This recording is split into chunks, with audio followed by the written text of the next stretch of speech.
ഗിസയിലെ great പിരമിഡിന് താഴെയായി പുരാവസ്തു ഗവേഷകർ ഒരു വലിയ ഭൂഗർഭ നഗരം കണ്ടെത്തിയിട്ടുണ്ട്. ഇത് തുരങ്കങ്ങൾ, അറകൾ, താമസസ്ഥലങ്ങൾ എന്നിവയുടെ ഒരു മറഞ്ഞിരിക്കുന്ന ശൃംഖല വെളിപ്പെടുത്തുന്നു.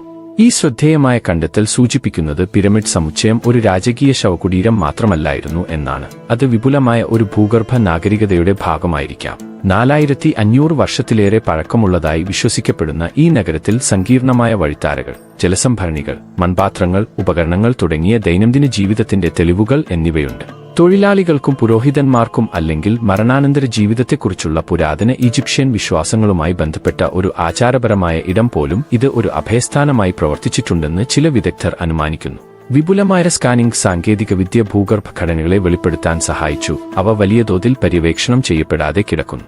ഈ കണ്ടെത്തൽ ഗിസ പീഠഭൂമിയെക്കുറിച്ചുള്ള ദീർഘകാല സിദ്ധാന്തങ്ങളെ വെല്ലുവിളിക്കുകയും പുരാതന ഈജിപ്തുകാരുടെ എഞ്ചിനീയറിംഗ് അത്ഭുതങ്ങളെക്കുറിച്ചുള്ള പുതിയ ചോദ്യങ്ങൾ ഉയർത്തുകയും ചെയ്യുന്നു. ഈജിപ്തിലെ ഏറ്റവും പ്രശസ്തമായ സ്മാരകത്തെയും അത് നിർമ്മിച്ച ആളുകളെയും കുറിച്ചുള്ള നമ്മുടെ ധാരണയിൽ നടന്നുകൊണ്ടിരിക്കുന്ന ഖനനങ്ങൾ വിപ്ലവം സൃഷ്ടിച്ചേക്കാം.